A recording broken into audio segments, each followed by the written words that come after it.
Boa noite para você, boa noite ABC. Que saudade eu já estava de você e da sua família. Hoje nós estamos aqui com o nosso programa, como sempre, nós vamos hoje fazer A Mulher é Show. E já eu falo o nome da minha entrevistada, mas antes eu quero dar alguns avisos importantes, mas agradecer pela minha audiência, como sempre faço todas as quintas-feiras com você.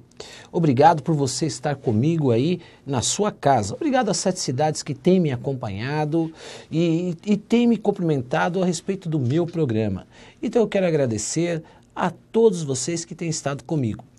Eu quero mandar um grande abraço para o Wagner do Regrão, o Wagner e todo o pessoal do Regrão, uma grande instituição. Vamos estar juntos aí logo, um grande evento do Regrão virá, o Wagner Souza, o presidente, o Roberto também do Regrão, enfim, a todos um grande abraço a essa maravilhosa instituição. E vamos falar de alguns eventos que está para acontecer aí. Nós estamos foi comemorado o mês do advogado, foi comemorado em agosto, está sendo comemorado a Semana Jurídica, isso é muito importante. Aqui eu quero falar do Dr. José Luiz Ribas Júnior, o nosso ouvidor municipal. Um grande abraço para você, Ribas. Ele vai fazer um grande evento dia 27 de agosto de 2014 agora.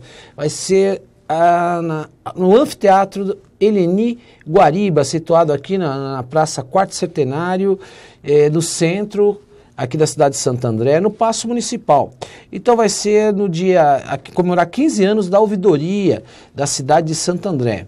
Então o planejamento vai ter abertura às 8 horas, vai ter a palavra do ouvidor, o prefeito, vários convidados vão estar presentes. Então dia 27 de agosto de 2014 você não pode perder, a partir das 8 horas, no Anfiteatro, aqui na Praça Quarto Centenário.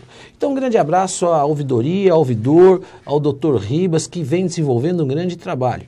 E eu quero você aqui comigo, viu, Ribas? Logo, para que a gente esteja batendo aquele papo muito gostoso. Os eventos que seguem da nossa Ordem dos Advogados da cidade de Santo André, um abraço ao Dr. Fábio Picarelli, que vai estar comigo aqui na semana que vem, Dr. Fábio, que comemorou o aniversário no dia 19, já parabenizei, felicitei ele pessoalmente, um grande abraço, Fábio, e os eventos que estão acontecendo. Dia 23 vai ter a Romaria dos Advogados, a tradicional Romaria para a Aparecida do Norte, vai ser a saída na Casa do Advogado, dia 23, agora no sábado, dia 29 às 19h30, o jantar dançante, que vai ser no 1º de maio, uma festa maravilhosa. Vai ter uma moto, todos os advogados e quem estiver lá vai participar, vai concorrer a uma moto. Olha que maravilha, você pode adquirir os convites na Casa do Advogado, aqui da cidade de Santo André. O telefone é 4992-7933 ou 4436-0312. Você liga lá, conversa com a Neide e ela vai estar lá com os convites. Quem sabe você pode levar essa moto para casa, você não pode perder, hein? E hoje agora nós vamos falar com A Mulher que é Show. Uma vez por mês nós realizamos essa entrevista. Entrevistamos mulher de destaque do grande ABC. E hoje eu tenho a honra, a felicidade e a alegria de receber uma mulher que é show, que desenvolve um grande trabalho, uma advogada. Nós vamos falar de um tema muito interessante. Alienação parental. Você sabe o que é alienação parental? Nós vamos ficar sabendo agora, porque eu recebo a doutora Lídia Porfírio. Ela é vice-presidente da OAB da cidade de São Bernardo do Campo. E está aqui comigo agora e vamos bater um papo. Tudo bem, doutora? Como vai? Boa noite, Cristiano. Tudo bem? Olha, obrigado pela sua presença no meu programa, viu? Uma grande alegria. E de antemão eu já quero fazer um comentário e parabenizar pelo jantar de vocês, que vocês desenvolveram lá, foi maravilhoso, eu estive presente com a minha esposa, fui tão bem recebido, parabéns pelo jantar e pela organização desse jantar. Nós que agradecemos a OAB no presidente Dr. Davanzo e todos os advogados por essa oportunidade da gente fazer um evento onde as pessoas se divertem, confraternizam e fortalecem o sentimento de classe. Uhum. Mas o trabalho lá vocês estão fazendo um grande trabalho, toda a diretoria, sempre com muitas atividades. Vocês vão ter até agora um encontro regional, São Bernardo vai ter a felicidade, vocês vão estar recebendo lá o encontro regional dos advogados, é isso? Isso, no mesmo dia 29 que você estava comentando, a partir das 3 horas da tarde, no Hotel Pampas Palace. Nós vamos ter o encontro regional do ABCDMR e Rio Grande da Serra também, presença do Dr. Marcos da Costa e de toda a diretoria de todas as nossas OABs irmãs. Que maravilha, muito bom mesmo. Olha, o tema hoje, você vem ao meu programa, vamos falar de um tema muito interessante, que é a alienação parental. E isso é uma coisa que realmente é uma realidade. A lei existe, é uma lei recente, que assim nós podemos falar de 2010, né? Mas eu queria que você estivesse falando, Lídia, para os nossos telespectadores, em primeiro lugar, o que é essa alienação parental? E aonde ela acontece? Qual o local que isso realmente ocorre? Cristiano, o nome parece ser alguma coisa além, mas na verdade a alienação parental ela é algo que ocorre dioturnamente e que está tanto dentro do lar do casal casado e principalmente no lar do casal separado. É aquela competição entre os cônjuges que acaba atingindo negativamente os filhos. Então, não é algo que a gente aplica somente àquele casal que se separou, não. É mais grave. Isso é fruto quando ocorre em si uma separação e de forma mais específica, como funciona isso? Porque a lei ela é nova, né? Mas na prática, geralmente o pai que sai do lar, a mãe ela não entende que ela continua sendo mãe e ela quer anular o relacionamento do filho ou da filha com o pai, é isso? Na verdade, a alienação ela se dá de maneiras às vezes muito sutis. Então, eu desqualifico o cônjuge. Na maioria das vezes, a alienação, ela é feminina, porque as crianças ainda ficam muito sob guarda da mãe e morando e residindo com a mãe. Então, o pai é que normalmente sai.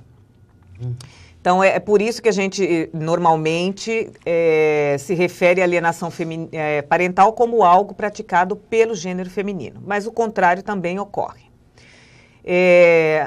A alienação se dá quando eu, enquanto mãe, utilizo os filhos com o intuito da vingança.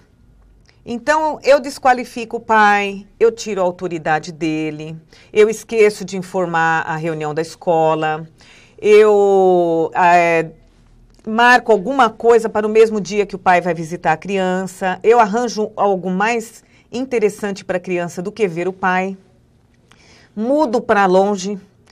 Eu, mulher, faço e pratico atos que acabam tornando a figura do pai como se fosse desnecessária. E eu acabo deixando a criança numa posição que ela tem que escolher entre o pai e entre a mãe. A criança, ela não tem a capacidade de discernimento de poder falar com o pai ou com a mãe, dialogar no sentido de que permita a presença do outro na vida. Então, ela tem que escolher. E, normalmente, ela vai escolher aquele que talvez ela nem saiba que está ali praticando mal. Ela vai, aquele com quem ela mora, aquele que detém sua guarda.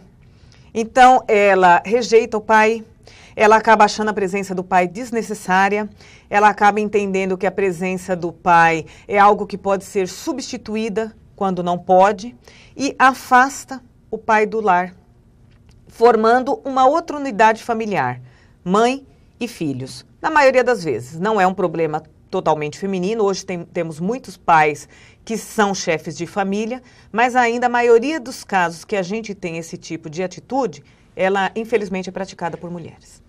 E existe uma diferença entre a alienação parental e a síndrome da alienação parental. Eu queria que você falasse um pouco a respeito disso. A alienação parental é o ato, é a prática do ato de se desqualificar e se afastar o cônjuge, ex-cônjuge, do filho. Então, é como se houvesse uma ruptura. Além de romper o casamento, se rompesse também o vínculo de pai e filho, de pai e filha. A síndrome da alienação parental já é a doença. Então, a alienação parental é a causa e a síndrome é o efeito. Tá. Depois de anos, essa criança convivendo nesse ambiente hostil, muito embora às vezes ela não perceba que é hostil, então a mãe afasta da família do pai, não deixa os avós manterem contato com a criança, não permite que o pai, num outro relacionamento, venha a ter a presença da criança naquele ambiente, na nova residência dele. Então, acaba que acontece uma corrente. Então, o pai separado acaba sendo substituído pelo marido da mulher. E ele acaba adotando como dele os filhos da mulher separada. Que hoje, geralmente, você acaba num segundo, terceiro relacionamento, se relacionando com pessoas que já têm uma vida anterior, já têm filhos. Sim. Então, um pai vai assumindo a posição do pai daquela esposa que ele tem. Então, ele acaba criando os filhos de um outro e, às vezes, negligenciando a criação do próprio filho, por iniciativa própria de se afastar e, às vezes, por se render à pressão que é muito grande. E é muito comum, Lídia, nós hoje, e a informação, o Face, é muito comum nós estarmos vendo de forma literária e pública muitas mães assumindo o papel do pai, né? Queria que você fale um pouco a respeito disso, que isso realmente é uma situação, porque pai é pai e mãe é mãe, né? E muitas vezes ela usa isso até como uma vingança, né? E ela está construindo essa alienação sobre essa criança, né? E tem consequências isso, né? Tem. A pressão é muito forte. E ainda mais a pressão da mãe e natural da mulher utilizar determinados artifícios para conseguir o que quer. Uhum. Então, ela acaba praticando determinadas atitudes que fazem com que a criança rejeite o outro genitor. E aí a alienação começa a se instalar. Ainda é muito difícil para a gente, como profissional do direito, embutir dentro das pessoas que se separam que elas estão rompendo o laço criado por elas mesmas, que é o laço do matrimônio. Mas o vínculo pai e filho e mãe e filhos, ele é um vínculo indissolúvel. Esse vínculo não se quebra. Não se ocupa, costumo dizer, um local ocupado. E o local de pai já está ocupado. Não adianta você querer colocar o seu marido, o padrasto da criança, no local de pai, porque ela tem um pai. Bom ou mal, que atenda ou não atenda às necessidades dela, esse local já está ocupado. E eu costumo também dizer, você escolheu este pai. Então agora, se naquele momento em que ele era seu marido, seu companheiro, ele servia para ser pai da criança, por que quando se separa ele se torna improdutivo e impraticável para continuar exercendo o pátrio poder da criança, sobre a criança? Então ela tem que permitir. Muitas mães, quando separam do marido, então elas querem colocar regras muito rígidas na convivência do pai com o filho. Você acaba ouvindo mães dizerem assim que não vai saber o que fazer com a criança, não sabe trocar uma fralda, não vai saber atendê-lo na noite. Como não? Ele não morava com essa mãe, com essa criança? Ele não mantinha relacionamento com essa criança? Como que ele não vai saber trocar a fralda? Como que ele não vai saber dar um banho e pentear um cabelo? Então as mães acabam criando uma ilusão de que aquela pessoa da qual ela se separou se tornou um estranho. Pode até se tornar uma pessoa não grata para ela, mas ela precisa, e para o bem-estar da criança e da sanidade mental dela, que ela mantenha o vínculo do filho dela com o pai que ela própria escolheu. Nós estamos falando, eu acho isso interessante, nós estamos conversando com a doutora Lídia Porfírio. Ela é vice-presidente da Ordem dos Advogados da cidade de São Bernardo do Campo. Um tema muito interessante. Eu quero a sua ligação no 2379-4733. Você liga e você faz a sua pergunta. Estamos falando sobre alienação parental. É muito interessante. Nós estamos falando dos fatos que ocorrem. Vamos falar um pouco a respeito da pensão, como se usa ali a criança com essa pensão e vai crescendo essa alienação através da pensão. O pai vai retirar essa criança e não está essa criança naquele horário combinado. Nós vamos falar de tudo isso, mas eu quero a sua pergunta, para depois nós falarmos um pouco do aspecto jurídico. Vamos falar, você viu que eu fiz aqui essa provocação com o nosso telespectador nesse bate-papo. É muito comum, né, a mulher, e eu estou falando a mulher, não estou colocando a mulher nessa condição de vilã em hipótese nenhuma, mas você mesmo iniciou que na sua maioria das vezes é a mãe que fica com a guarda e nós sabemos nesse sentido. E os casos concretos que se encontram na justiça é uma realidade. É muito comum, muitas vezes, doutora, você, em relação à mãe, ela quer uma pensão maior, ela não busca de forma legal, e ela começa a usar os filhos dessa forma e vai prejudicando as crianças, causando uma alienação em relação para tirar proveito da pensão. Fala a respeito disso. Infelizmente, é uma realidade. Apesar de ser distinta a lei que regula a pensão da lei que regula a visita, existe uma ligação e um elo. E muitas vezes a pensão é moeda de troca, tanto para ver mais o filho, quanto para impedir que veja. Muitas mulheres acabam tendo o desejo de abrir mão do direito da criança, da pensão alimentícia, para que o pai permaneça longe, imaginando que o pai é uma presença nefasta na vida da criança. Não podemos generalizar, existem casos e casos, mas na maioria dos casos é simplesmente o sentimento de vingança que faz aflorar esse desejo, às vezes, de exigir mais do outro daquilo que pode dar. Em contrapartida, o homem tem o dever do alimento e também usa como moeda. Então, ela não deixa ver, ele não paga pensão. E acaba acirrando ainda mais aquela convivência na qual ambos não se dão conta que o maior prejudicado é a criança. E a criança, por mais que às vezes não presencie a discussão, apesar que muita gente faz questão de que presencie e que saiba, né? Mas ela tem a sensação de que algo está errado. Então, um alerta, não crie esse tipo de conflito, porque a criança hoje, que ela é totalmente necessitada da ajuda, até para sobreviver dos pais, daqui a pouco é um adolescente. Sem dúvida. E daqui a pouco é um adulto. Então, que tipo de adulto eu vou formar? Que tipo de pai vai ser? Que tipo de mãe, né? Com certeza. Se hoje eu coloco para ele, como se fosse uma moeda de troca, o amor e o dinheiro. Então, seu pai não paga pensão porque seu pai não te ama. Ó, sua mãe não me deixa te visitar, então ela não te ama. E fica esse joguete. Como o pensamento da criança ele é fragmentado, ele possui lacunas, se a gente ficar insistindo numa ideia, seu pai não vem te ver, isso seu vai pai não paga pensão, emocionalmente. Seu pai não isso, seu pai não aquilo. Essas lacunas do pensamento da criança acabam sendo preenchidas com informações que não são verdadeiras. E quando você entra nesse campo material, e existe aquela confusão emocional, e existe o falar mal, né? Isso eu acho uma coisa muito danosa e prejudicial à criança, né?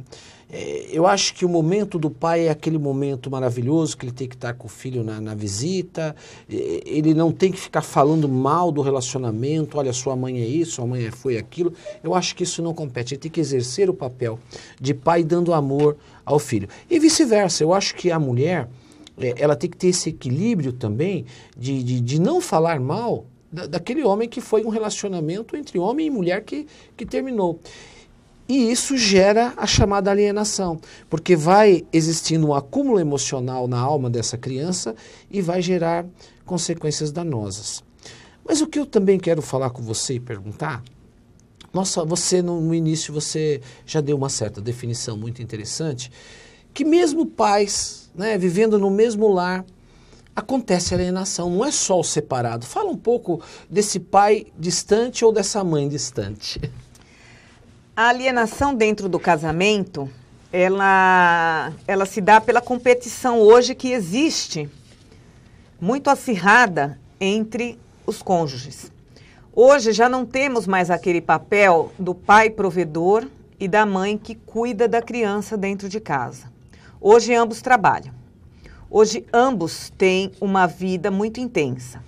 Nem o homem pode continuar pensando no século XIX, que ele vai chegar em casa e vai ter a janta pronta na mesa, o filho tomado banho com a lição feita, e nem a mulher, que hoje a maioria dos lares já são chefiados por elas, podem abrir mão desta figura dentro do crescimento emocional do filho. Então, ambos são importantes. Ambos não podem negligenciar suas tarefas e ambos não podem usar, das vezes, do seu papel para diminuir o papel do outro.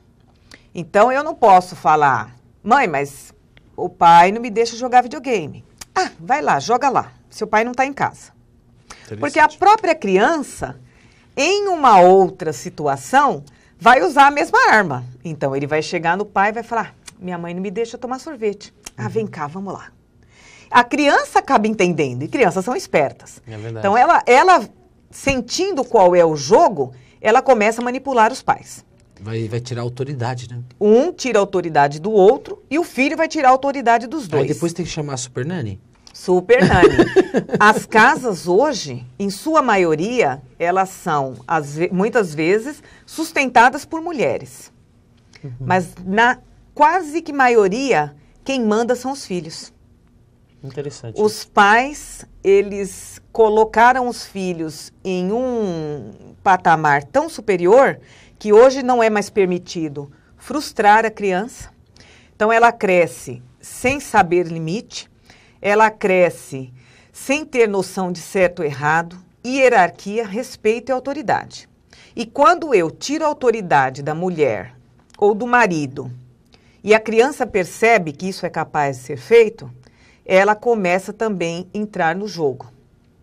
Então, eu generalizo a classe masculina toda. Eu generalizo a classe feminina toda. Mas cada um tem seu papel.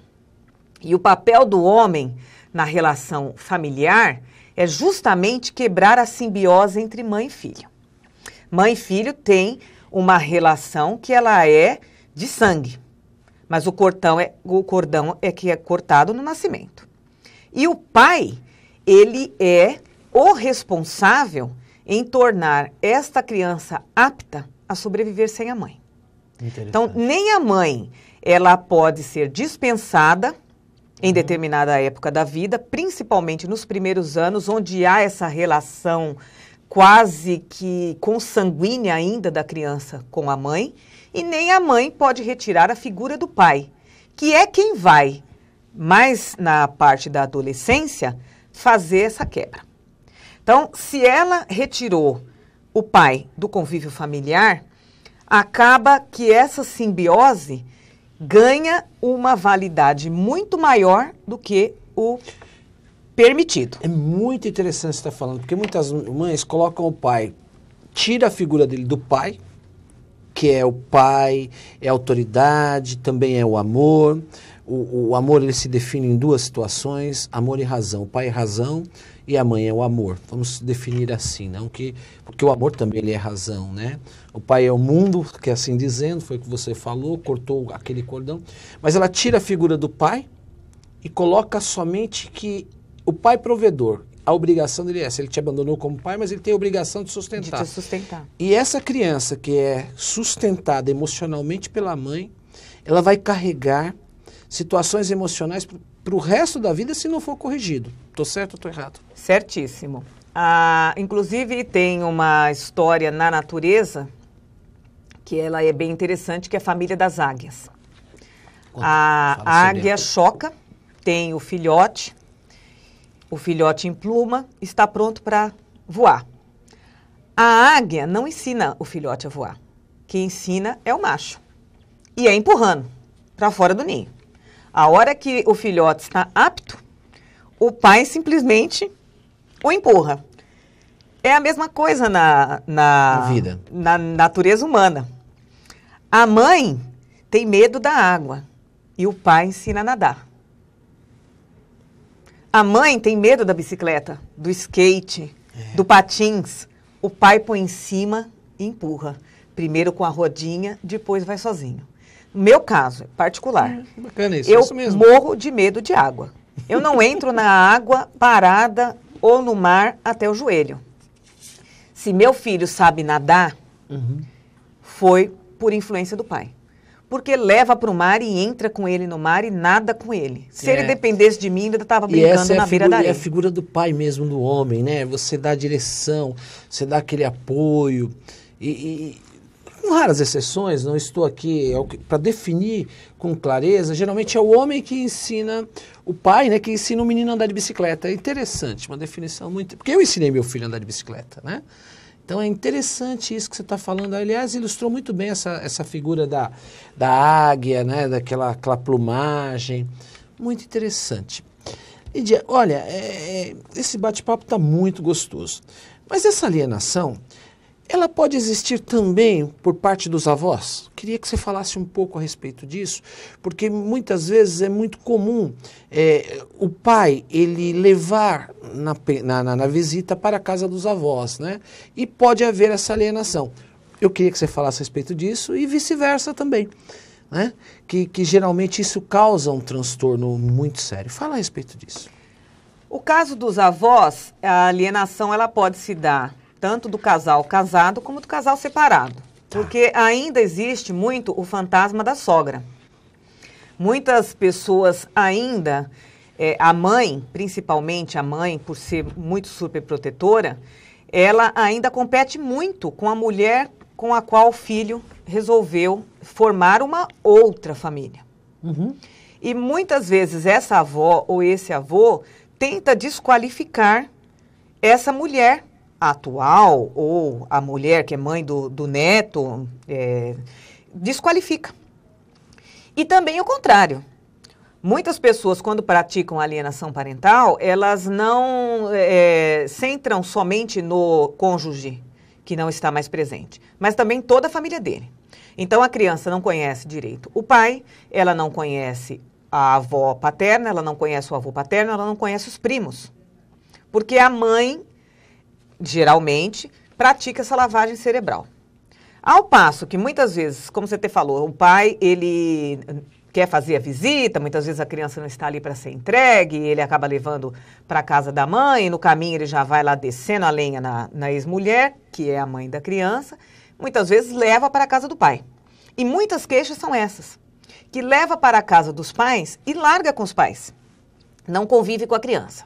Mas aí é sempre causa e efeito.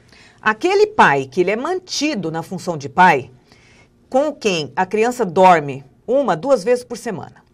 Aquele pai que bimestralmente vai na reunião de pais, que busca e leva na escola, que troca, que dá banho, que participa, ele não ocupa a posição de tio. Ele continua ocupando a posição de pai.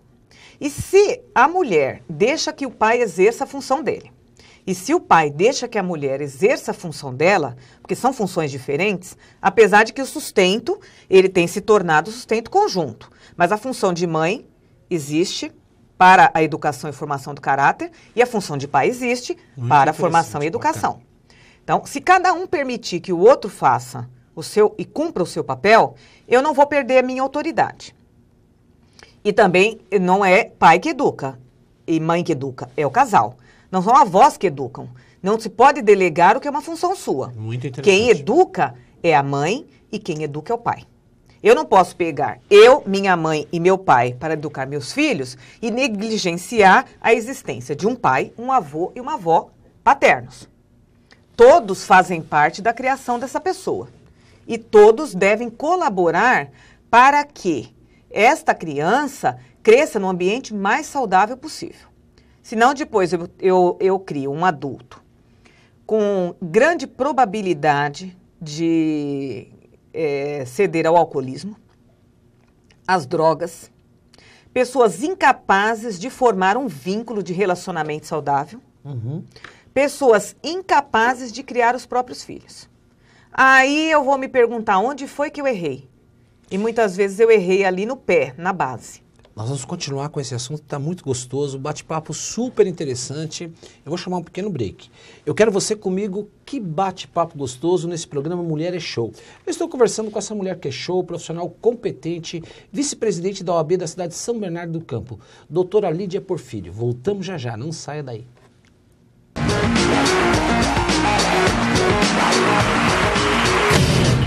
Devolva, não use, não tenha.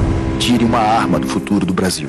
Acesse entreguesuaarma.gov.br e saiba onde entregar. Ministério da Justiça, Governo Federal. Coloca isso não pra mim. Aê, tá de mudança? Então muda para um combustível completão. Muda para etanol. Tá indo trabalhar, né? Então coloca etanol que gera milhões de empregos. E aí, dona? O que acha de dar uma aula de ecologia para as crianças? Etanol, mãe! Completa com etanol. O motor do carro fica assim rapidinho. Etanol é o combustível completão. Coloca etanol, o combustível completão. Etanol é o combustível completão.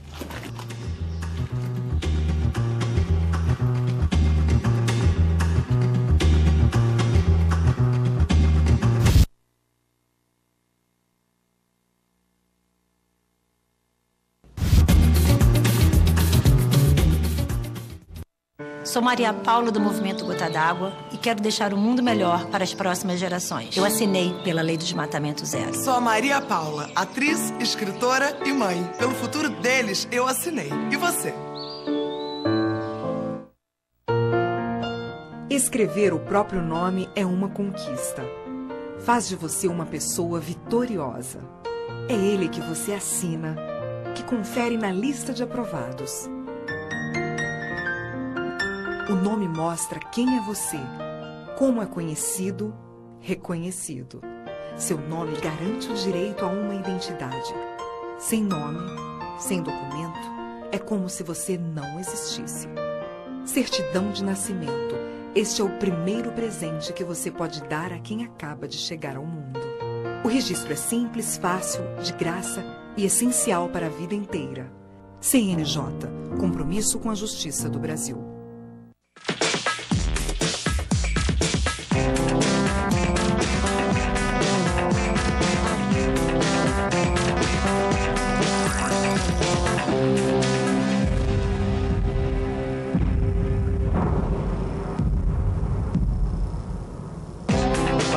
Faça esta palavra acontecer.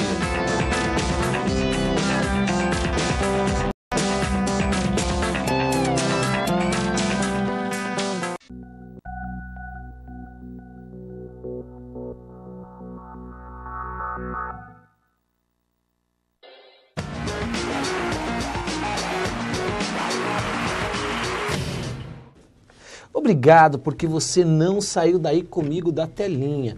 Não me trocou por aquela novela chamada Império, porque o Império é aqui nesse programa maravilhoso que é A Mulher é Show. Continue comigo, né? Você hoje está aqui, nós estamos com A Mulher é Show. Eu quero, faça a sua pergunta, ligue. Já tenho aqui 2 perguntas que eu vou passar para a doutora já já. Mas nós estávamos falando a respeito dessa futura criança que vai ser um alienado, não é? E é uma situação difícil.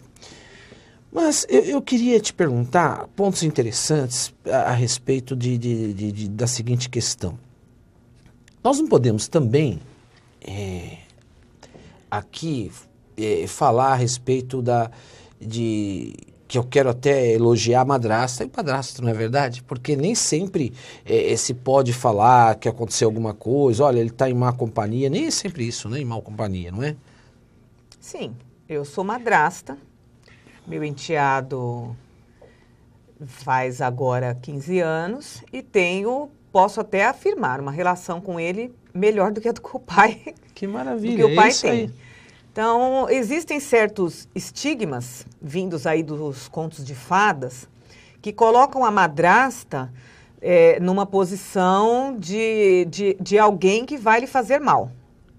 Justamente o padrasto no mesmo patamar. E não é verdade. Sim. Hoje nós estamos atravessando uma realidade que ser filho de pais casados se torna exceção na escola.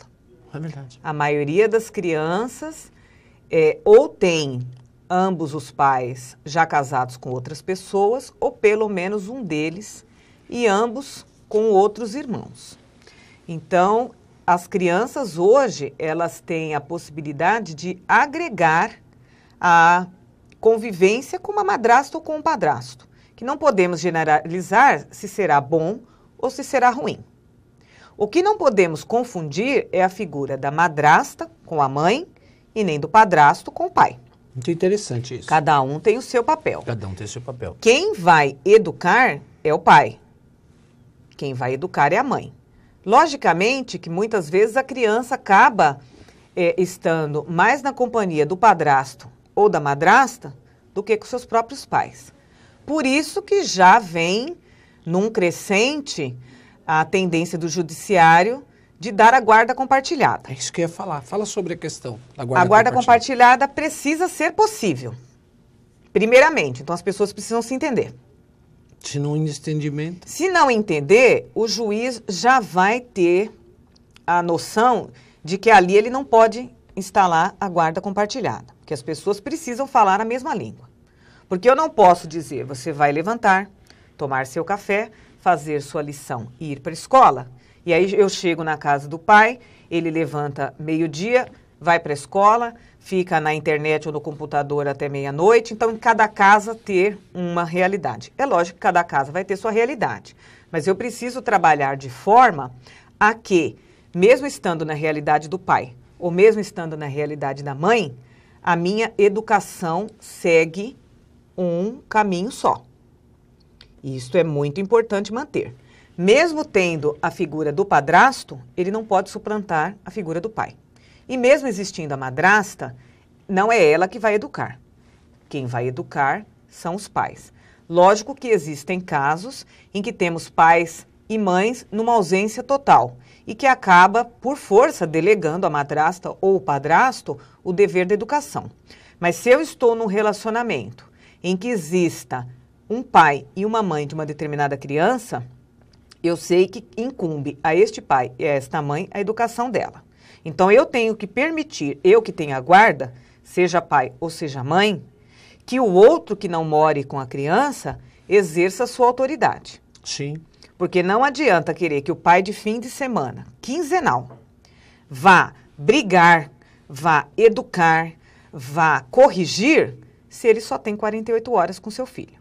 Isso é impossível. Durante 15 dias. Ele não vai ter e a guarda essa compartilhada seria muito salutar para contribuir na formação emocional e de caráter até dessa criança. Certamente. Porque não, a gente se divorcia do cônjuge, não do filho.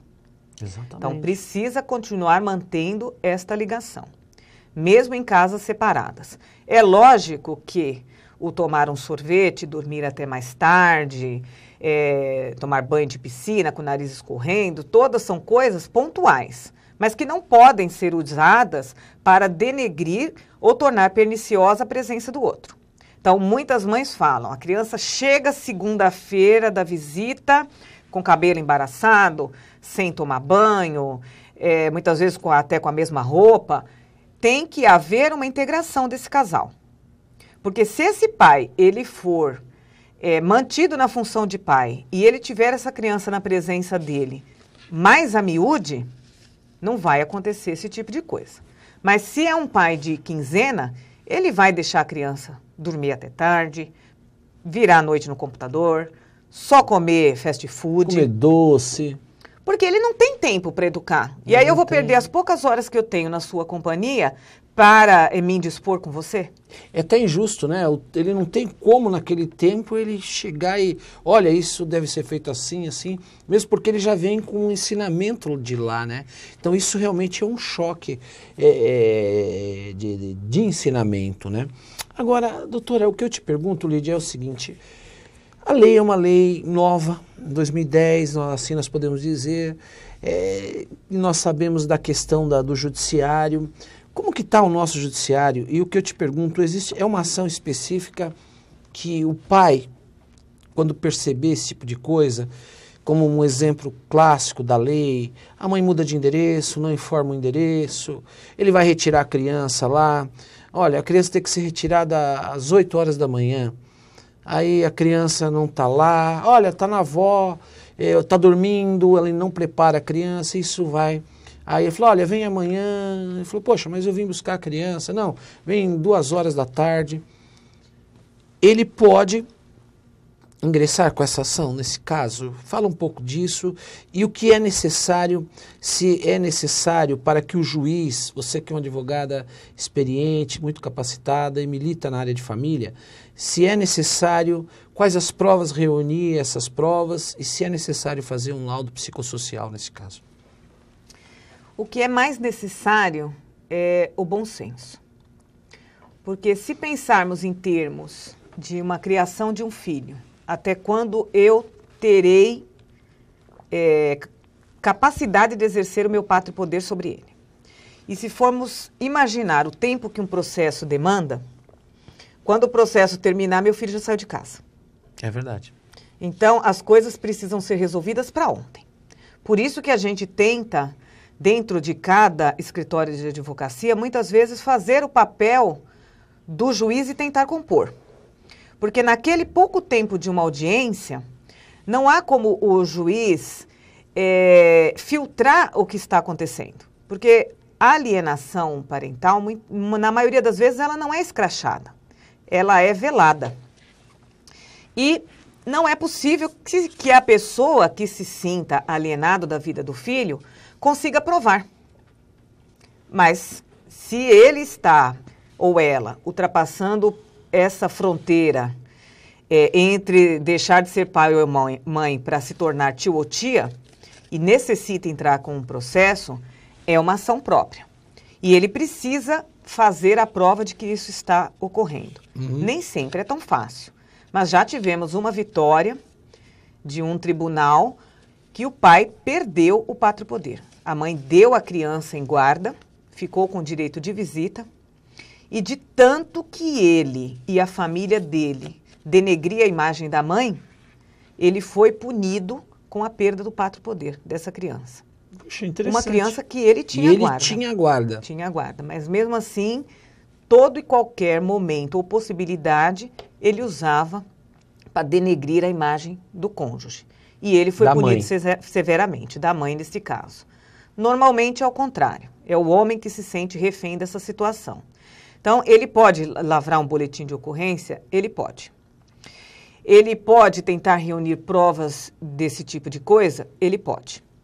Mas se ele conseguir localizar alguém na família que seja possível de criar um elo com esse cônjuge para que se possa estabelecer um princípio de um relacionamento harmônico, eles vão poupar tempo e desgaste de ir para o judiciário.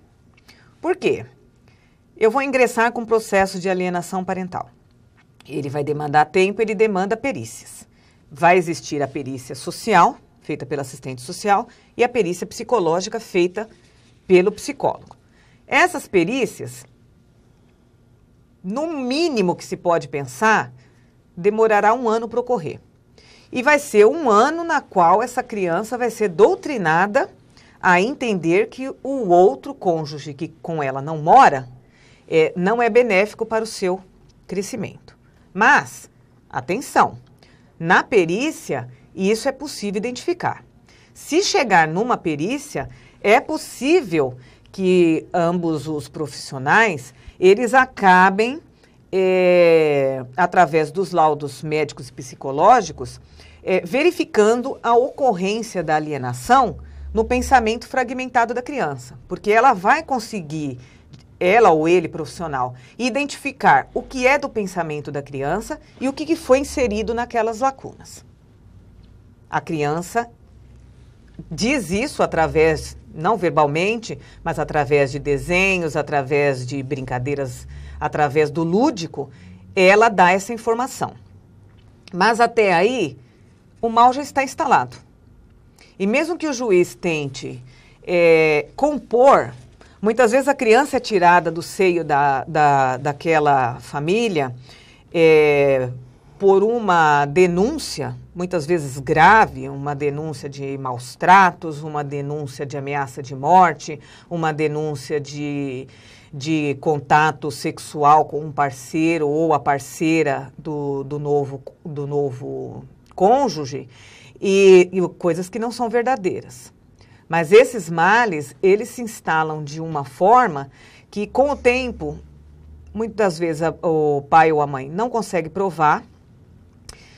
Ele pode ter retirado a criança indevidamente do lar da mãe ou do pai, trazido para si, e depois de instalada essa convivência, o juiz não se sente à vontade, normalmente não o faz, de tirar a criança de onde ela já está instalada e voltar a criança para o convívio daquele genitor que foi indevidamente punido. Então, a mãe foi indevidamente punida sobre a alcunha de ter maltratado ou ter causado qualquer inconveniente para aquela criança. Ela passou para a guarda do pai, esse processo demorou 1 ano e meio. Instalada, ela já está na casa do pai, o juízo não devolve para a casa da mãe. Então, ela foi punida não 1, 2 vezes. E o pai ou a mãe, na maioria das oportunidades, imagina estar fazendo o bem e estar fazendo o melhor, mas não está. Sim. No que ocasiona todo este conflito, eu estou criando, como falado anteriormente, um adolescente propenso a ser viciado em drogas, álcool, a não conseguir manter um relacionamento saudável com outras pessoas e não conseguir manter um relacionamento saudável com o sexo oposto. E se eu tenho uma criança que é criada no meio feminino, eu não dou subsídio para aquela criança se tornar homem, porque ela tem que ter a figura masculina. Muitas vezes não inexistente no pai, que pode estar ausente ou pode ser um pai falecido, mas aquela mãe precisa dar esse suporte. Então, ela tem ali a figura de um tio, a figura de um avô, na qual ela vai se espelhar para se tornar homem. Tanto a menina precisa da figura da mãe para se tornar mulher, como o menino também precisa da figura da mãe e da figura do pai para se tornar um adulto equilibrado. Problemas, todos temos. Sim. Casamentos perfeitos não existem. Relacionamentos perfeitos, só no comercial de margarina. Mas a criança tem que ser educada para ser capacitada a lidar com o problema, a enfrentar o problema, não a mascarar. Se eu sei que meu pai e minha mãe divergem, mas eu sei que eles vão se entender entre eles antes de me passar a decisão. Não o pai fala, não vai no baile, assim que o pai sai, eu dou o dinheirinho, vai lá. Vai lá. E isso acaba criando no filho ou na filha uma visão deturpada do que seja a família e o casamento, na qual cada um tem seu papel. Muito bom. Vamos às perguntas aqui, já temos várias perguntas. A Marta, da cidade de Diadema. Marta, olha, um grande abraço para você, um grande beijo para você, para toda a sua família. Parabenizo o programa, muito instrutivo, muito importante e esclarecedor e de um problema atual. Eu mando um grande abraço, obrigado pela sua presença. O Eduardo, vamos à pergunta do Eduardo, aqui da cidade de Santo André. Eduardo, um grande abraço para você, meu amigo, para toda a sua família. Para apurar a síndrome de alienação parental, é necessário mover ação contra o pai e madrasta, que deve ser os avós, né? Para que ambos submetidos à perícia psicossocial, para que sejam submetidos à perícia psicossocial. Sim, se todos os meios possíveis para compor foram tentados e não houve uma solução favorável para a criança, aquele cônjuge que se sentir prejudicado no relacionamento com seu filho pode ingressar sim com a ação. Basta que procure um advogado e basta que ele obtenha as provas. Uhum. Ele pode ter, na constatação dos fatos, o apoio da escola. A maioria das escolas hoje conta com um coordenador pedagógico, com o psicólogo, que presenciam mais a miúde esse tipo de dificuldade. Muitas escolas, elas sabem até detectar pelo comportamento da criança se a criança estava com a mãe ou se a criança estava com o pai. Muito interessante por isso. Por causa das modificações de comportamento. Por exemplo, proibir a mãe de ir à escola, mandar uma ordem, olha, é só eu que vou buscar, se ela for buscar, ela tem a visita dela. Tá errado, né? Se a mãe vai lá encontrar com o filho e falar, bater um papo com a criança na saída, não tem problema nenhum, é mãe, né? Sim. Nós não podemos negar ao outro o direito de exercer o pátrio poder e, principalmente, eu não posso negar ao meu filho o direito de ter pai e o direito de ter mãe. Então, se eu consigo manter um relacionamento, o mínimo amigável, no qual eu divida com aquela pessoa, ex-marido ou ex-mulher, a criação de um ou mais filhos, eu divido com ela as obrigações e os direitos e tento compor. Eu posso ir no primeiro e terceiro bimestre na reunião, eu posso ir no segundo e quarto bimestre na reunião. tivemos casos de ambos pais na mesma sala de aula, um sentado numa ponta e o outro sentado na outra. O pai não dirige a palavra à mãe. A mãe não dirige a palavra ao pai. Que tipo de criatura estamos formando e como que essa criança vai se relacionar com outros adultos? Fica o questionamento, para que cada um, na sua consciência, perceba que não é um direito meu de visita e de alimentos. O direito é da criança. Ela tem o direito à presença do pai e ela tem o direito à presença da mãe. E ela tem o direito aos alimentos. E é o que nós estávamos falando, esses pais que agem dessa forma, na grande realidade eles não têm amor pelos próprios filhos. Porque se existisse amor, eles não, é aquilo que você falou, não precisa estar fazendo nenhuma convivência, né, de comercial de televisão. Mas no mínimo você tem que fazer sacrifício pelo seu filho, porque a sua filha, que é um ser que veio ao mundo, que é uma herança que você recebe de Deus, e você tem a responsabilidade sobre essa criança, porque ela não nasce pronto, você que forma. Então eu acho que falta na grande realidade amor para com os filhos, porque você deu um exemplo que senta lá na mesa lá do fórum, ou seja, de qualquer lugar, ou da escola mesmo, e ali eles começam a se altercar, se agredir, é um absurdo, né? Vamos aqui a outra pergunta. Nós temos 5 minutos. Você vê que papo gostoso, como passa rápido. O programa, nossa, é uma delícia. E eu vou te fazer essa pergunta, que eu não vou deixar de fazer para você responder. E depois eu quero que você fale um pouco dos eventos que vai ter na ordem, porque nós temos só 5 minutos. E deixe a sua mensagem, tá? Vamos lá. O Antônio. Antônio, um grande abraço para você.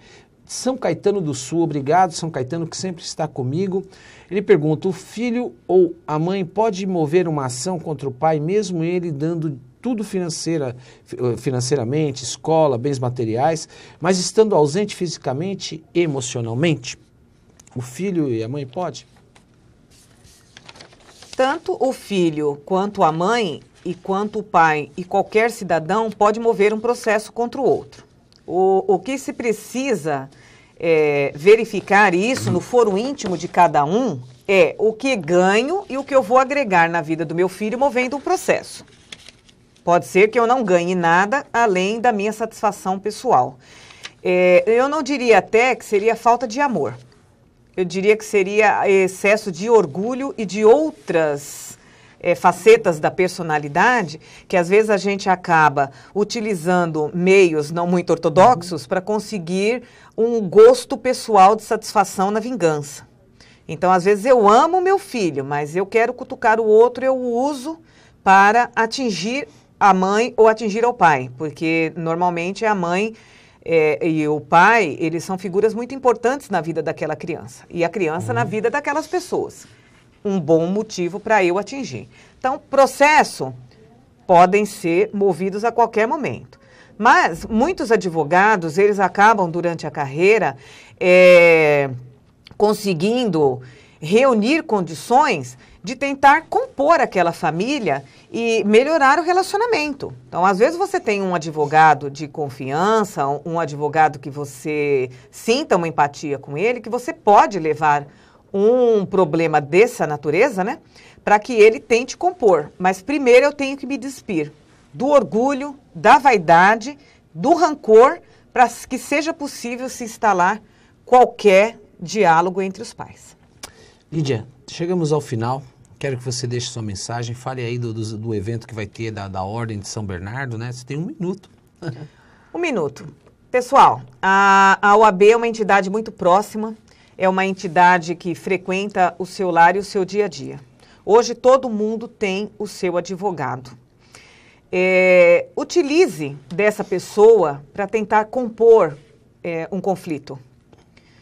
Fica aqui o meu recado. Ambos, pai e mãe, trabalhem para fortalecer o vínculo que vocês têm com o filho, sem denegrir a pessoa do outro. Sexta-feira que vem, dia 29, aniversário da minha mãe, teremos a presença do Dr. Marcos da Costa, numa conferência de todas as nossas OABs irmãs vizinhas aqui.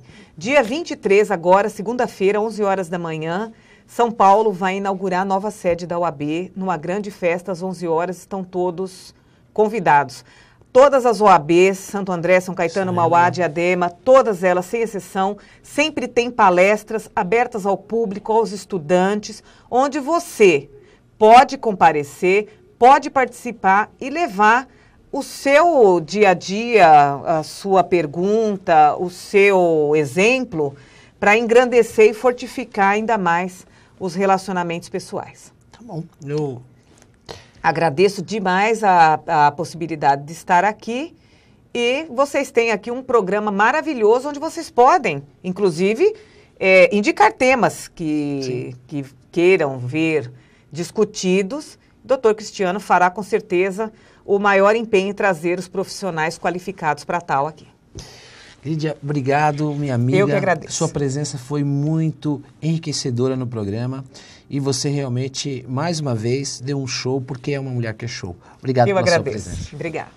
Eu agradeço você que esteve comigo nesse programa, que, aliás, você acompanha sempre, no Mulher é Show.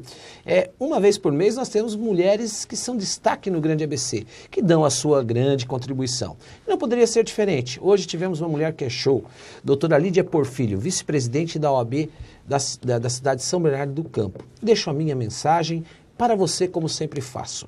A força de um guerreiro não está em sua espada, e sim no seu compromisso com a justiça. Pense nisso e siga a programação e as reprises do meu programa. Um forte abraço.